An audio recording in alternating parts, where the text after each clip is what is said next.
this is interesting. So Eminem filed an opposition on February 14th against Real Housewives of Potomac stars Giselle Bryant and Robin Dixon's trademark application for Reasonably Shady. That is the name of their podcast. So in documents that were obtained by Page Six, Eminem says he believes his brand will be damaged if they are issued the trademark for the broadcast. He also said that Reasonably Shady can cause confusion in the minds of consumers who have known him by his moniker Slim Shady and Shady since the late 90s. He's exclusively used the name Slim Shady and Shady for Entertainment Services since 1998 and owns the trademark for Shady to use on its merchandise. His objection came weeks after they filed to trademark their podcast name with the intent of selling products, water bottles, lip gloss, sweatshirts, hats, the whole 9 yards. So the reps for the two housewives have not commented on this, but does Eminem have a good case? Does he own the name Shady?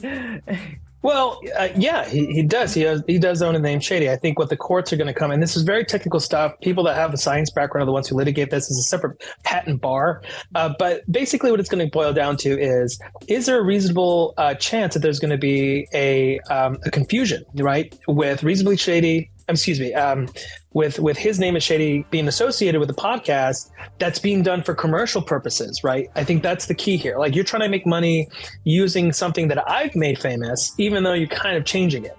And I think that is an important distinction. He's like, he is going to, I think, have a very, very good argument to that, because he is the reason they would probably choose that name.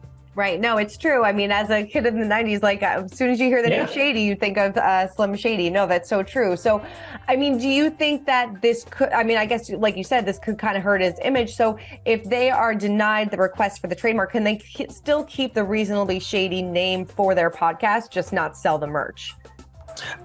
Yeah, actually, I don't know the answer to that. Okay. But I think the motivation is that they're going to make money off it. And he's like, you can't make money off use of my name.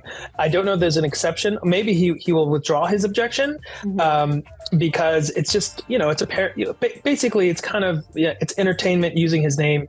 But I think if he's dug in his heels this hard, I don't think he'll allow it. I'd be like, listen, you can't use it. You can't use it. You cannot use it, whether you make money or not. You cannot get a patent. You cannot get anything using the word Shady at all for entertainment purposes, which I think is a very good argument. If the word Shady is out there on a national level, even on a local level, and he is the reason most people will try to figure out, well, is he associated with this or not?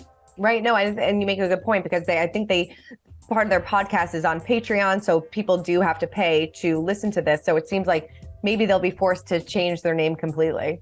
Yeah, I don't think the argument that a housewife would say, I would do something without any expectation of compensation will fly. For more news, content, and exclusive interviews, make sure to hit the sub, like, and bell button down below and visit usmagazine.com.